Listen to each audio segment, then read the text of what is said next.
ശരീഅത്തിന് വിരുദ്ധമായി നിന്റെ മാതാപിതാക്കൾ നിന്നോട് പറയുന്നതിൽ ഫലാ തുതിഉഹുമാ, നീ അനുസരിക്കരുത്. ഒരു ഉദാഹരണം പറയാം. തെറ്റുകുഴിയിലെ ഹൈന്ദവ കുടുംബത്തിലെ ഒരു ചെറുപ്പക്കാരൻ ഇസ്ലാമിലേക്ക് വന്നു. ആ ഇസ്ലാമിലേക്ക് കടന്നു വന്ന ആ ഹൈന്ദവ സഹോദരനോ ക്രൈസ്തവ സഹോദരനോ അയാൾ ഇസ്ലാമിലേക്ക് കടന്നു വന്നു. പക്ഷേ തന്റെ മാതാപിതാക്കൾ ഇസ്ലാമിലേക്ക് വന്നിട്ടില്ല, തന്റെ സഹോദരങ്ങൾ ഇസ്ലാമിലേക്ക് വന്നിട്ടില്ല.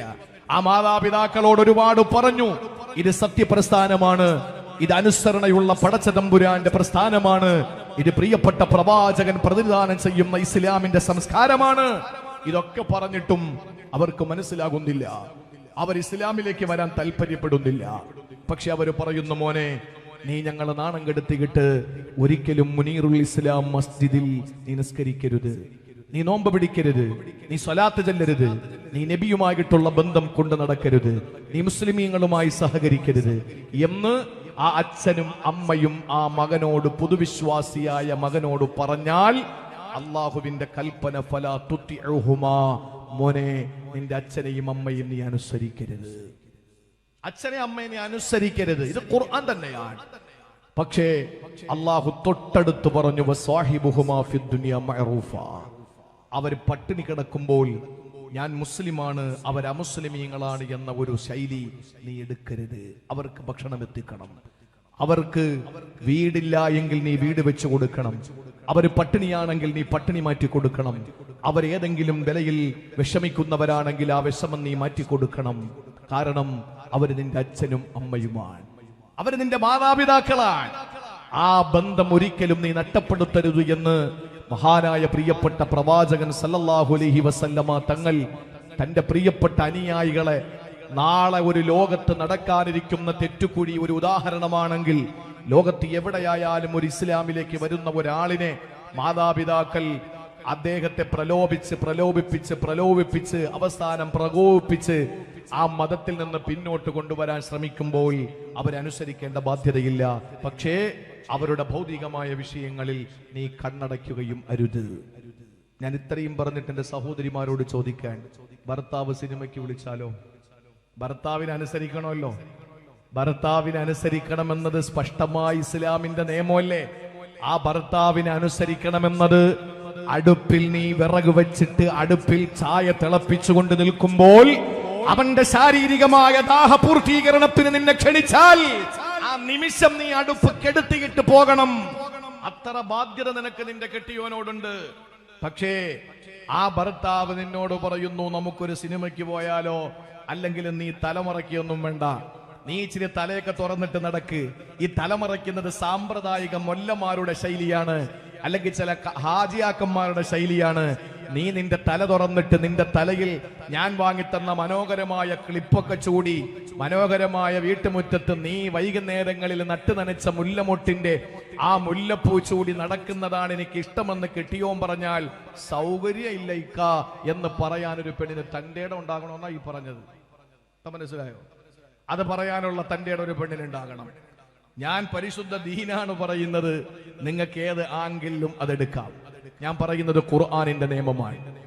ഭർത്താവാണെങ്കിൽ പോലും ആരും ആകട്ടെ, മതത്തിന് വിരുദ്ധമായ ഒരു കാര്യം പറഞ്ഞാൽ അതനുസരിക്കാൻ ഞാൻ ബാധ്യസ്ഥനല്ല എന്നത് സ്വഹീഹുൽ ബുഖാരിയിൽ രേഖപ്പെടുത്തി അലി റളിയല്ലാഹു അൻഹുവിൽ നിന്ന് രേഖപ്പെടുത്തപ്പെട്ട് ഒരു സൈന്യത്തെ നിയോഗിച്ചുകൊണ്ട് അതിലൊരു നേതാവിനെ നിശ്ചയിച്ചുകൊണ്ട് ആ നേതാവ് തീയിലേക്ക് ചാടാമെന്ന ഒരു സമൂഹത്തെ തടഞ്ഞു നിർത്തിയ നിലപാടിന്റെ ചെറുപ്പക്കാരായ സഹാബത്തിനോട് അള്ളാന്റെ റസൂല് പറഞ്ഞതാണ്, ലാ ത്വാഅത ഫിൽ മഅസിയ, പാപകരമായിട്ട് ആര് പറഞ്ഞാലും പോയി പണി നോക്കാൻ പറയണം. ഇന്നമ ത്വാഅത ഫിൽ മഅറൂഫ്, അനുസരിക്കേണ്ട ബാധ്യത നല്ല കാര്യങ്ങളിൽ മാത്രമേ ഉള്ളൂ. ഗവൺമെന്റ് നമ്മോട് ഒരു കാര്യം പറയാൻ, റോഡിന്റെ പണി നടക്കുന്നുണ്ട്, ഇപ്പോ ആരും ആ വഴി പോകാൻ പാടില്ല. ശരി, നിങ്ങളുടെ ലൈസൻസ്, നിങ്ങളുടെ ആധാർ, നിങ്ങളുടെ പാസ്ബുക്ക്, നിങ്ങളുടെ പാൻ കാർഡ് ഇതെല്ലാം കണക്ട് ചെയ്യണം, പരസ്പരം ബന്ധിപ്പിക്കണം, അനുസരിക്കണം. നിങ്ങളോട് പറയുന്നു, പാസ്പോർട്ടിൽ നാളെ മുതൽ രാജ്യം ഭരിക്കുന്നവരുടെ ഫോട്ടോ ഇല്ലാതെ നിങ്ങളുടെ പാസ്പോർട്ട് വാല്യൂ അല്ല എന്ന് പറഞ്ഞാൽ അനുസരിക്കണം. അതിലൊന്നും വലിയ പ്രശ്നമൊന്നുള്ളതല്ല. നമ്മൾ എത്രയോ സന്ദർഭത്തിൽ കോവിഡ് സമയത്ത് പ്രിയപ്പെട്ടവരെ നമുക്ക് കിട്ടിയ ആ കോവിഡിന് നാം എടുത്ത വാക്സിൻ നമ്മൾ എടുത്തതിന് ശേഷം അതില് രാജ്യത്തിന്റെ പ്രധാനമന്ത്രിയുടെ ഫോട്ടോ നമ്മൾ വെച്ച് നടന്നവരല്ലേ. ഇതൊക്കെ രാജ്യത്തിന്റെ നിയമമാണ്, അനുസരിക്കണം. പിന്നീട് രാജ്യത്തിന്റെ നിയമം വന്നു, നിങ്ങൾക്ക് പെട്രോളിനും ഡീസലിനും 200 രൂപയാണ്. നമ്മൾ അതനുസരിക്കും. കാരണം എന്താണ്? അതൊക്കെ രാജ്യത്തിന്റെ നിയമനിർമ്മാണ സഭകളിൽ നിന്ന് അവർ പുറപ്പെടുവിക്കുന്ന ഉത്തരവുകൾ ഒരു ഭരണീയൻ എന്നുള്ള നിലയിൽ നമ്മൾ അനുസരിക്കാൻ ബാധ്യസ്ഥരാണ്. അവരെയാണ് മുസ്ലിം എന്ന് വിളിക്കുക. പക്ഷേ ഒരു സുപ്രഭാതത്തിൽ പറയുന്നു, നാളെ മുതൽ നിങ്ങൾ ആരും നിസ്കരിക്കരുത്, പോയി പണി നോക്കാൻ പറയണം. അതാ ഖുർആൻ പറഞ്ഞത്. വാപ്പ പറഞ്ഞാൽ കേൾക്കൂല, പിന്നെയാണോ മറ്റുള്ളവര്? ഞാൻ കഴിഞ്ഞ വെള്ളിയാഴ്ച പറഞ്ഞു, നിങ്ങൾ ആരെങ്കിലും കേട്ടിട്ടുണ്ടോ എന്ന് എനിക്കറിയില്ല. കാരണം സോഷ്യൽ മീഡിയയിൽ ആ പ്രസംഗം ഇങ്ങനെ വൈറലായി. നമ്മുടെ മതത്തിന്റെ ഒരു നിയമങ്ങളും രാജ്യത്തിന്റെ സുരക്ഷിതത്വത്തിന് എതിരെ അല്ല. അനി ഒന്നുകൂടെ അക്കമിട്ട് പറയാൻ എന്റെ സമയം പോകും, കാരണം ഈ വിഷയം തന്നെ വിശാലമാണ്. പ്രിയപ്പെട്ടവരെ, നമസ്കാരം രാജ്യത്തിന്റെ നിയമങ്ങൾക്ക് വിരുദ്ധമാണോ? ഒന്നുമല്ല. നോമ്പ് രാജ്യത്തിന്റെ നിയമങ്ങൾക്ക് വിരുദ്ധമാണോ? അല്ല. നമ്മുടെ ഏത് അമലുകൾ എടുത്തു നോക്കിയാലും രാജ്യത്തിന്റെ സുരക്ഷിതത്വത്തിനോ രാജ്യത്തിന്റെ നിയമങ്ങൾക്കോ രാജ്യത്തിന്റെ സിസ്റ്റങ്ങൾക്കോ ഒന്നും എതിരല്ല. കാരണം ഇന്ത്യയുടെ ഭരണഘടന നമുക്ക് അവകാശം, അനുവാദം തന്നിട്ടുണ്ട് എന്നതിനപ്പുറത്ത് ഇസ്ലാമിന്റെ നിയമം ലോകത്തും ഏത് ബഹുസ്വര രാജ്യത്തും ഏത് മറ്റുള്ള രാജ്യങ്ങളിലും അള്ളാഹുവിന്റെ പരിശുദ്ധ ദീൻ എപ്പോഴും പരിഷ്കൃതമാണ്, എപ്പോഴും അതിന് പത്തരമാറ്റാണ്. അതുകൊണ്ട് ഒരിക്കലും ഇസ്ലാമിന്റെ നിയമങ്ങൾ, ഇസ്ലാമിന്റെ കൽപ്പനകൾ ഒരിക്കലും ഉളുഹിയത്തായാലും തലമറയ്ക്കുന്ന വിഷയമായാലും അതൊന്നും എതിരല്ല. ആർക്കും എതിരാകുന്നത് തലയിൽ ചില വിഷയങ്ങൾ കടന്നുകൂടിയിട്ട് വല്ലാത്ത ഒരു സമൂഹത്തോട് അപകർഷതാബോധമുള്ള ചില ആളുകൾക്ക് തോന്നുന്നതാണ് ഹിജാബ് വിവാദം പോലെ. ഞാൻ പറയുന്നത്, പ്രിയപ്പെട്ട സഹോദരങ്ങളെ, നമ്മുടെ ജീവിതത്തിൽ അള്ളാഹുവിന്റെ കൽപ്പനകളെ അനുസരിക്കരുത് എന്ന് നമ്മളോട് പറയാൻ ലോകത്തൊരു ശക്തികൾക്കും കഴിയില്ല. ഞാനൊരു ചെറിയ സംഭവം പറഞ്ഞിട്ട് ആരെയൊക്കെയാണ് അനുസരിക്കാൻ പാടില്ല എന്ന് ഖുർആൻ പറഞ്ഞ ആ ഭാഗത്തേക്ക് നമുക്ക് പോകാം. ഒരിക്കലൊരു സഹാബി, അദ്ദേഹത്തിന്റെ പ്രിയപ്പെട്ട ഉമ്മയും ആ സഹാബിയും മാത്രമുള്ള ഒരു ചെറിയ വീട്, വളരെ സന്തോഷത്തോടു കൂടി കഴിയുകയായി. ആ പ്രിയപ്പെട്ട മകനിൽ ഒരുപാട് പ്രതീക്ഷയുണ്ട് ഉമ്മാക്ക്. ആ പ്രിയപ്പെട്ട മാതാവ് ആ മകനെ ജീവന തുല്യം സ്നേഹിക്കുന്നുണ്ട്. ഭർത്താവില്ലാതെ ആ പ്രിയപ്പെട്ട മകനെ പൊന്നുപോലെ നോക്കിക്കൊണ്ടുവന്ന പ്രിയപ്പെട്ട ഉമ്മ, ആ മകന്റെ മനസ്സിൽ അല്ലാഹുവിന്റെ ഹബീബ് കടന്നുകൂടുകയാ.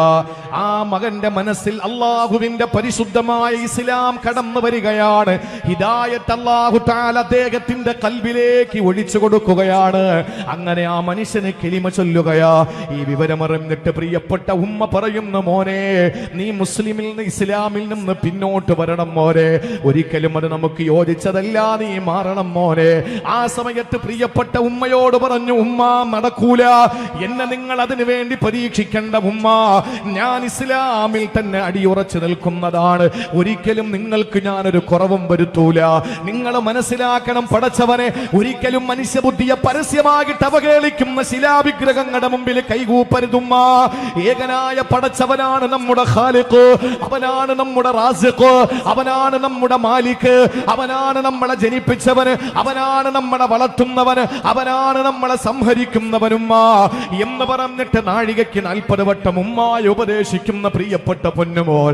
ആ ഉമ്മ അപ്പോഴെല്ലാം മറുപടി പറയുന്നത്, മോനെ, ഇസ്ലാമിൽ നിന്ന് പിന്നോട്ട് വാടാ, ഒരിക്കലും നീ മുസ്ലിം ആകരുത്. ഈ ഉമ്മാടെ നെഞ്ചകം നീറുകയാണ്, പൊന്നുമോനെ നീ വരണമെന്ന് പറയുമ്പോ ആ ഉമ്മയോട് മകൻ പറയുന്നു, ഉമ്മ നടക്കൂല, ഉമ്മ നടക്കൂല ഉമ്മ. ആ ദിവസം തന്നെ പ്രിയപ്പെട്ടവരെ ഉമ്മ ഒരു ശപഥം ചെയ്യുകയാണ്.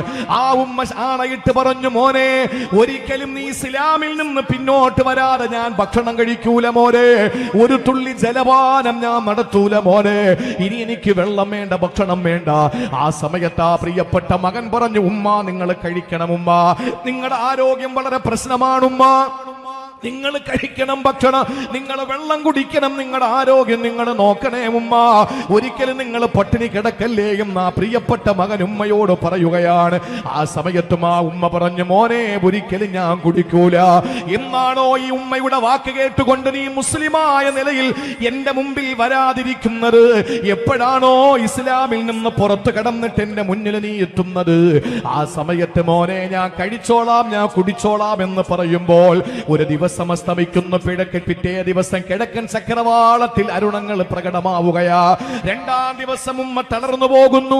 ആ ഉമ്മ കഴിക്കുന്നില്ല, കുടിക്കുന്നില്ല. ഒരു മൂലയിൽ ഒരു പഴം തുണി കിടക്കും പോലെ ഉമ്മ കിടക്കുകയാ.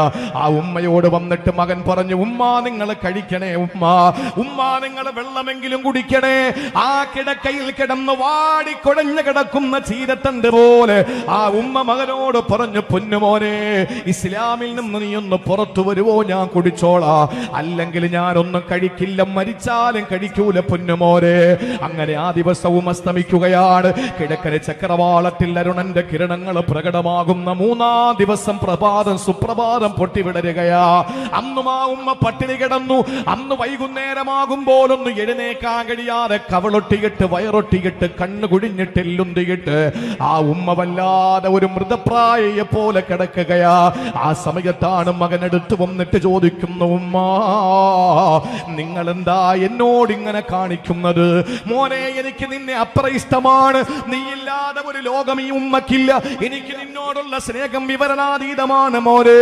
എന്റെ നെഞ്ചകത്ത് നിന്നെ ഓർത്തിട്ട് നീറ്റലാണ് മോനെ. ആ സമയത്താണ് പ്രിയപ്പെട്ട മകൻ ഉമ്മയോട് പറയുന്നു, പ്രിയപ്പെട്ട ഉമ്മ, ഇന്ന് നിങ്ങൾ പട്ടിണി കിടന്ന് മരിച്ചെന്നിരിക്കട്ടെ, നിങ്ങൾക്കൊരു ആത്മാവാണ് പടച്ചോൻ തന്നിട്ടുള്ളത്. ആ ആത്മാവ് ശരീരത്തോട് വിട പറഞ്ഞാ നിങ്ങൾ മരിച്ചു ഉമ്മ. എന്നിട്ട് റൂഹിനെ അല്ല തിരിച്ചു തന്നിരിക്കട്ടെ, എന്നിട്ട് പിറ്റേ ദിവസം നിങ്ങൾ വീണ്ടും മരിച്ചു. മൂന്നാം ദിവസം റൂഹ് തിരിച്ചു തന്നിട്ട് മൂന്നാം ദിവസവും പട്ടിണി കിടന്ന് മരിച്ചു ഉമ്മ. അങ്ങനെ 100 റൂഹ് നിങ്ങൾക്ക് അല്ലാഹു തന്നിരിക്കട്ടെ, 100 വട്ടം നിങ്ങൾ ജീവിച്ചെന്നിരിക്കട്ടെ. ആ 100 വട്ടവും നിങ്ങൾ മരിച്ചാൽ ഈ മകൻ ഇസ്ലാമിൽ നിന്ന് പുറത്തു വരില്ല ഉമ്മ. ഒരു 100 വട്ടം നിങ്ങൾ മരിച്ചാലും ശരി, ഈ മകനെ ഇസ്ലാമിൽ നിന്ന് പുറത്തേക്ക് കൊണ്ടുവരാൻ നിങ്ങളുടെ മരണം ഒരു കാരണമാകൂല. നിങ്ങൾക്ക് വേണമെങ്കിൽ കഴിച്ചോ, നിങ്ങൾക്ക് വേണ്ടെങ്കിൽ കഴിക്കണ്ട എന്ന് പറഞ്ഞിട്ട് അവിടെ നിന്ന് ഇറങ്ങി വരികയാ. അവസാനം ആ ഉമ്മയ്ക്ക് കഴിക്കേണ്ടി വന്നു. എന്റെ പ്രിയപ്പെട്ടവരെ, അല്ലാഹു ആണ് നമുക്ക് ഏറ്റവും വലുത്, പ്രിയപ്പെട്ട പ്രവാചകനാണ് നമുക്ക് ഏറ്റവും വലുത്. കൺമുമ്പിൽ നിൽക്കുന്ന വാപ്പയേക്കാൾ, ഉമ്മയേക്കാൾ, ഭർത്താവിനേക്കാൾ, ഭാര്യയേക്കാൾ, പൊന്നുമക്കളെക്കാൾ, എന്തിനേറെ സ്വന്തത്തെക്കാൾ നമുക്ക് വലുത് നമ്മുടെ അല്ലാഹുവാണ്. ആ പടച്ചവനാണ് നമ്മുടെ വലുത്. അല്ലാഹുവിന്റെ ഹബീബാണ് നമ്മുടെ സർവസ്വവും. അതുകൊണ്ട് തന്നെ പ്രിയപ്പെട്ടവരെ, അല്ലാഹുവിന്റെ ഖുർആൻ നമ്മളോട് പറയുന്നത്, ഒരിക്കലും നിങ്ങൾ അസാൻമാർഗികമായ പ്രവർത്തനങ്ങളിൽ നിങ്ങൾ ആരെയും അനുസരിക്കാൻ പാടില്ല. സന്മാർഗത്തിന്റെ വിഷയത്തിൽ ആര് പറഞ്ഞാലും അനുസരിക്കും, അതിലൊരു തർക്കമില്ല. ആ ഒരു രീതിയിൽ നമ്മൾ ആരെ അനുസരിക്കണം, ആരെ അനുസരിക്കരുത് എന്ന ഒരു തികഞ്ഞ ബോധം നമ്മുടെ ജീവിതത്തിൽ ഉണ്ടാക്കിയെടുക്കണം. ചില ആളുകൾ, ഞാനിത് പറയാനുള്ള കാരണം എന്തെന്നറിയോ? എന്താ കാര്യം? ഒരു പെണ്ണിനെ സംബന്ധിച്ചിടത്തോളം എല്ലാ ദിവസവും ഇത് തന്നെ പറഞ്ഞ് സത്യസന്ധമായി പറഞ്ഞാൽ, ഒരു വേദിയിൽ ഒരു പ്രസംഗത്തിന് വേണ്ടി എഴുന്നേൽക്കുമ്പോ സാഹചര്യങ്ങളുടെയും കാലഘട്ടത്തിന്റെയും ചുവരെഴുത്തുകൾ മനസ്സിലാക്കിയിട്ട് അത് പറയാതിരിക്കാൻ നിവൃത്തിയില്ലാത്തവണ്ണം അതിങ്ങനെ പറഞ്ഞ് തുടങ്ങുന്ന വിഷയങ്ങൾ പൂർത്തീകരിക്കാൻ പറ്റാത്ത ഒരു സാഹചര്യം ഉണ്ടാകാറുണ്ട്. ഞാൻ തെറ്റിക്കുഴിയിലെ എന്റെ പ്രിയപ്പെട്ട സഹോദരിമാരോട് പറയുകയാണ്, ഇവിടെ ഹിജാബ് വിവാദം നടന്നു. നമുക്കാരോടും ഒരു പകയില്ല, ആരോടും നമുക്കൊരു വിദ്വേഷമില്ല, ആരോടും നമുക്കൊരു ദേഷ്യമില്ല, ആരോടും നമുക്കൊരു വെറുപ്പില്ല, ആരോടും നമുക്കൊരു യാതൊരു നിലയിലുള്ള ഒരു പ്രതികൂലമായ ഒരു സാഹചര്യങ്ങളുമില്ല. ഇസ്ലാം എന്ന് പറയുന്നത് ശാന്തമാണ്, ഇസ്ലാം എന്ന് പറയുന്നത് സുന്ദരമാണ്, അതിന് പത്തരമാറ്റാണ്. ഞാൻ ചോദിക്കട്ടെ, ഞാൻ ഈ ദാടി വെക്കുമ്പോ, ഈ ഇരിക്കുന്ന മഹാന്മാരായ ഉസ്താദുമാര് ദാടി വെക്കുമ്പോ, അല്ലെങ്കിൽ നാളെ ഇവിടെ വരുന്ന ആശിഖുർ റസൂൽ, കേരളത്തിലെ, തെക്കൻ കേരളത്തിലെ ഇത്രയും വലിയ പ്രവാചക പ്രേമിയെ ഞാൻ ഒരുപക്ഷെ വേറെ ആരിലും കണ്ടിട്ടില്ല എന്ന് പറഞ്ഞാൽ അത് ഒരിക്കലും അധികം പറ്റാവൂല. ബഹുമാനപ്പെട്ട ഏരൂർ ശംസുദ്ദീൻ മദനി, അള്ളാഹു ദീർഘായുസ് കൊടുക്കട്ടെ, നാളെ നമ്മുടെ ഈ സദസ്സിൽ എത്തിച്ചേരുന്നു. നാളെ ഇവിടെ തങ്ങൾ വരുന്നു. ഇവരുടെയൊക്കെ ദാടി എങ്ങനെയാണ് വർഗീയമാവുക?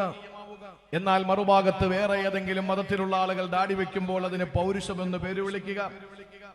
വെള്ളിയാഴ്ചകളിൽ ഇപ്പോ ബഹുമാനരായ ഉസ്താദുമാര് ധരിച്ചിരിക്കുന്ന കന്തൂറയിൽ വർഗീയത കാണുക, എന്നാൽ പള്ളിയിൽ അച്ഛൻ ധരിച്ചിരിക്കുന്ന ലോഹയിൽ വർഗീയത കാണാതിരിക്കുക. മുസ്ലിം പെണ്ണ് ധരിക്കുന്ന പർദയിൽ തീവ്രവാദം കാണുക. അതേസമയം കന്യാസ്ത്രീകൾ ധരിക്കുന്ന തിരുവസ്ത്രത്തിൽ അത് കാണാതിരിക്കുക. തൊപ്പിവെക്കും തലപ്പാവ് ധരിക്കുന്ന ഒരാളെ സംബന്ധിച്ചിടത്തോളം മുസ്ലിം ആണെങ്കിൽ അതിൽ ബോംബ് സംസ്കാരം കാണുക. എന്നാ നേരെ മറിച്ച് തലപ്പാവ് ധരിച്ചുകൊണ്ട് ഏത് ലോകത്തും സഞ്ചരിക്കാൻ കഴിയുന്ന പോലീസ് സേനകളിൽ പോലും അവരുടെ സാന്നിധ്യം തെളിയിക്കാൻ കഴിയുന്ന പഞ്ചാബികളായ സിഖ് മത വിശ്വാസികളുടെ ദാടിയിൽ അത് കാണാതിരിക്കുക. ഇതിന്റെ ലോജിക്കാണ് നമുക്ക് മനസ്സിലാകാത്തത്, ഇതാണ് നമുക്ക് തിരിയാത്തത്. ഞാൻ പറയുന്നത്, ഏതെങ്കിലും ഒരു സ്ഥാപനത്തിൽ നമ്മുടെ പെൺമക്കളെ പഠിക്കാൻ വിടുമ്പോ ആ പെൺമക്കളെ ഹിജാബ് ധരിച്ചു എന്നതിന്റെ പേരിൽ അവിടെ നിറക്കി വിടുമ്പോൾ എന്റെ മകൾക്ക് നല്ല ചടുലമായ ക്ലാസ് കിട്ടുന്നുണ്ട്, എന്റെ മകൾക്ക് നല്ല സമ്പൂർണമായ ഒരു അധ്യാപനം കിട്ടുന്നുണ്ട് എന്ന് കരുതിയിട്ട് നിന്റെ മകളെ തലമറയ്ക്കണ്ട എന്ന് പറഞ്ഞിട്ട് അവിടെ വിടാൻ എന്ത് ന്യായമാണ് നിനക്കുള്ളത്? തലമറയ്ക്കരുത് എന്ന് പറഞ്ഞാൽ എന്റെ മകൾക്ക് അതിന് കഴിയില്ല. എന്റെ ഇസ്ലാം എന്നോട് പറഞ്ഞത് എന്റെ തലയുടെ ഒരു രോമം പോലും ഔറത്താണ് എന്ന് പഠിപ്പിച്ചു കൊടുത്തിട്ട്, നിന്റെ ദീനിയായ ഒരു ഉപദേശം അവിടെ പറഞ്ഞു കൊടുത്തിട്ട് ആ മകളെ കൈപിടിച്ച് കലാലയത്തിന്റെ മുറ്റത്ത് നിന്ന് കൊണ്ടുവന്ന് വേറെ ഒരു സ്ഥാപനത്തിലാക്കാതിരിക്കാൻ എന്ത് ന്യായമാണ് ഒരു മുസ്ലിം പെണ്ണിനുള്ളത്? പ്രിൻസിപ്പൾ പറഞ്ഞു എന്നതിന്റെ പേരില്, അല്ലെങ്കിൽ സഭയുടെ മേലധ്യക്ഷന്മാര് പറഞ്ഞു എന്നതിന്റെ പേരില് നമ്മുടെ പ്രിയപ്പെട്ട മക്കളെ അങ്ങനെ അങ്ങ് അഴിച്ചുവിടാൻ നമുക്ക് കഴിയുമോ? നാളെ പരലോകമെന്ന ഒരു ലോകത്ത് നമുക്ക് പോകണ്ടേ? പടച്ചവന്റെ മുന്നിൽ നമുക്ക് നിൽക്കണ്ടേ? മരണത്തെ നമ്മൾ അഭിമുഖീകരിക്കണ്ടേ? നാളെ റബ്ബിന്റെ കോടതിയിൽ കയ്യും കെട്ടി സമാധാനം പറയണ്ടേ? അപ്പൊ ഇവരൊക്കെ ഉണ്ടാവുമോ അവിടെ? ഇവരൊക്കെ വരുവോ? വരില്ല. അതുകൊണ്ട് വാപ്പ പറഞ്ഞാലും ഉമ്മ പറഞ്ഞാലും അള്ളാഹുവിന്റെ ദീനിന് വിരുദ്ധമായിട്ടൊരു കാര്യമാണ് എങ്കിൽ അനുസരിക്കരുത് എന്ന ശക്തമായ നിർദ്ദേശം ഖുർആനിന്റേതാണ്. ഞാൻ ഇനി നിങ്ങളോട് പറയുന്നത്, ചില ആളുകളോട് നമ്മൾ അനുസരണയും പാടില്ല, ആദരവും പാടില്ല, അവർ ഒരു ബഹുമാനത്തിന് പോലും അർഹരല്ല. അവരോട് നമുക്കൊരു പ്രതിബദ്ധതയും വേണ്ട, അവരോട് നമുക്കൊരു കമ്മിറ്റ്മെന്റും വേണ്ട. അവരാരാണ്? ഖുർആനിൽ അല്ലാഹു പരിചയപ്പെടുത്തുന്നു. വെള്ളിയാഴ്ച നമ്മൾ കൃത്യമായി ഓതുന്ന ഒരു അധ്യായമാണല്ലോ സൂറത്തുൽ കഹ്ഫ്. അല്ലാഹു ഓതാനുള്ള തൗഫീക്ക് തരട്ടെ, അല്ലാഹു തൗഫീക്ക് തരട്ടെ. വെള്ളിയാഴ്ച ഓതണം.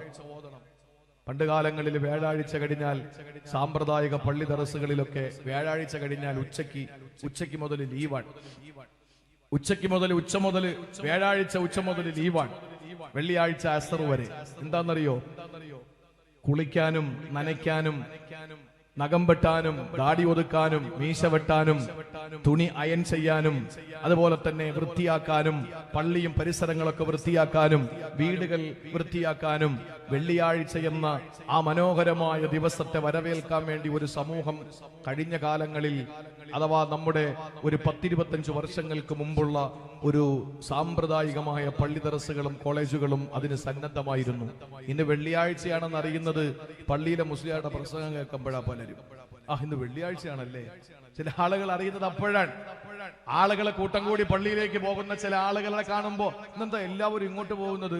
അപ്പോഴാണ് പറയുന്നത് വെള്ളിയാഴ്ച. ഒന്ന് വെള്ളിയാഴ്ചയാണല്ലേ, ഇന്നെന്തായാലും പള്ളി പോകാൻ സമയമില്ല. ആ ഒരു നിലയിലേക്ക് ആഫ്റ്റർ കോവിഡാനന്തര നമ്മുടെ സംസ്കാരം ആ നിലയിൽ എത്തിച്ചേർന്നു. അത് വലിയ കാര്യം, ചെറിയ കാര്യമല്ല. അത് നമ്മൾ വലിയ വില കൊടുക്കേണ്ടി വരും. അതവിടെ നിൽക്കട്ടെ.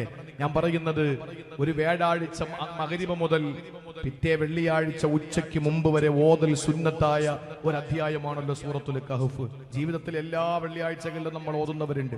ഈ സൂറത്തുൽ കഹ്ഫ് നമ്മൾ ഇങ്ങനെ ഓതി വരുമ്പോ പ്രിയപ്പെട്ട സഹോദരങ്ങളെ, അതിനിടയിൽ വിശുദ്ധമായ ഖുർആനിൽ സൂറത്തുൽ കഹ്ഫ് അല്ലാഹു തആല പറയുന്നുണ്ട്. 128-ാമത്തെ ആയത്തിൽ 28-ാമത്തെ വചനത്തിൽ അല്ലാഹു തആല പറയുന്നുണ്ട്. എന്താണ് പറഞ്ഞതെന്നറിയോ? വിശുദ്ധ ഖുർആനിൽ അല്ലാഹു തആല സൂറത്തുൽ കഹ്ഫിൽ നമ്മളോട് പറഞ്ഞു, ചില ആളുകളെ നിങ്ങൾ അനുസരിക്കാൻ പാടില്ല. ആ ആയത്തിൽ തന്നെ 3 സ്വഭാവമുള്ള ആളുകളോട് അനുസരണ പാടില്ല എന്നാ പറഞ്ഞിരിക്കുന്നത്. 3 സ്വഭാവമുള്ള ആളുകളോട് അനുസരിക്കാൻ പാടില്ല. ഞാൻ പറയുന്നത്, ഒന്ന്, നമ്മുടെ കൂട്ടത്തിൽ ഇങ്ങനെയുള്ള ആളുകൾ ഉണ്ടെങ്കിൽ അവരോട് അനുസരണ പാടില്ല. അവരെന്ത് പറഞ്ഞാലും ദീനിന്റെ കാര്യം പറഞ്ഞാൽ അത് ആ രീതിയിൽ തന്നെ തള്ളിക്കളയണം. കാരണം എന്തെന്നറിയോ? അവർ നമ്മളെ ചാടിക്കും. അതിൽ യാതൊരു തർക്കവും ഇല്ല, ഒരു തർക്കവുമില്ല. വിശുദ്ധ ഖുർആൻ സൂറത്തുൽ കഹ്ഫിലെ അല്ലാഹു പരിചയപ്പെടുത്തുകയാണ്, വലാ തുതി മൻ അഗ്ഫൽനാ ഖൽബഹു അൻ ദിക്രിനാ വതബഅ ഹവാഹു വകാന അംറുഹു ഫുർതാ. സഹോദരങ്ങളെ, സൂറത്തുൽ കഹ്ഫ് ഓതി വരുമ്പോൾ അള്ളാഹുവിന്റെ പരിശുദ്ധമായ ഖുർആനിന്റെ മധ്യഭാഗമാണ് സൂറത്തുൽ കഹ്ഫ് നിലകൊള്ളുന്നത്. ആ സൂറത്തുൽ കഹ്ഫിൽ അല്ലാഹു തആല ചരിത്രങ്ങൾ 4 പഠിപ്പിക്കുന്നുണ്ട്. ആ സൂറത്തുൽ കഹ്ഫ് എന്ന് പറയുമ്പോ ഒരു മനുഷ്യന്റെ ജീവിതത്തിൽ ഒരു വെള്ളിയാഴ്ച ഓതാ കഴിഞ്ഞില്ലെങ്കിൽ അടുത്ത വെള്ളിയാഴ്ചക്ക് ഇപ്പുറം ഓതി ഖളാ വീട്ടിൽ സുന്നത്താണെന്ന് പഠിപ്പിച്ചു ഉലമാക്കള്. ആ സൂറത്തുൽ കഹ്ഫിൽ അല്ലാഹു പറയുകയാണ്, ഈ വിഭാഗത്തോട് നമ്മളൊരു പ്രതിബദ്ധത വേണ്ട, ഈ വിഭാഗത്തോടൊരു കമ്മിറ്റ്മെന്റ് വേണ്ട, ഈ വിഭാഗത്തോട് നമ്മളൊരു അനുസരണയും പാടില്ല. അല്ലാഹു അനുസരിക്കല്ലേ, പിൻപറ്റല്ലേ, വഴിപ്പെടരുതേ, ആദരിക്കല്ലേ, ബഹുമാനിക്കല്ലേ എന്ന് പറഞ്ഞ വിഭാഗങ്ങളിൽ ഒന്നാമത്തെ വിഭാഗത്തെ അല്ലാഹു പറയുമ്പോ അതിൽ തന്നെ 3 സൈസ് ആളുകളെയാണ് പരിചയപ്പെടുത്തുന്നത്. അതിൽ അല്ലാഹു പറഞ്ഞത് ആരെയാണ്? വലാ തുതി മൻ അഗ്ഫൽനാ ഖൽബഹു അൻ ദിക്രിനാ വതബഅ ഹവാഹു വകാന അംറുഹു ഫുർതാ. പ്രിയപ്പെട്ടവരെ, ആരാണ് അവരെന്നറിയോ? അതിൽ അല്ലാഹു പറയുന്ന ഒന്നാമത്തേത് വലാ തുതി മൻ അഗ്ഫൽനാ ഖൽബഹു അൻ ദിക്രിനാ. എന്നെ മറന്നിട്ട് അശ്രദ്ധനായി ജീവിക്കുന്നവനെ നിങ്ങൾ അനുസരിക്കരുത്. ഞാനെന്ന് പറയുന്ന സൃഷ്ടാവിനെ മറന്ന് ജീവിക്കുന്ന തോന്നിയാസിയായ മനുഷ്യനുണ്ടല്ലോ, അവന് എന്നെപ്പറ്റി ഒരു ധാരണയില്ല, എന്നെപ്പറ്റി ഒരു ചിന്തയില്ല. അവന് ഞാനെന്ന് പറയുന്ന സൃഷ്ടാവിനെ പറ്റി ഒരു ഓർമ്മ പോലും അവന്റെ ജീവിതത്തിലില്ല. അവന്റെ വ്യക്തി ജീവിതത്തിൽ ഞാൻ ഓർക്കപ്പെടുന്നില്ല, അവന്റെ കുടുംബ ജീവിതത്തിൽ ഞാൻ ചർച്ച ചെയ്യപ്പെടുന്നില്ല, അവന്റെ സാമൂഹിക ജീവിതത്തിൽ ഞാൻ ഒരിക്കലും ശ്രദ്ധേയമാകുന്നില്ല. അങ്ങനെയുള്ള ഒരു മനുഷ്യനെ നിങ്ങൾ അനുസരിക്കാൻ പാടുള്ളതല്ല.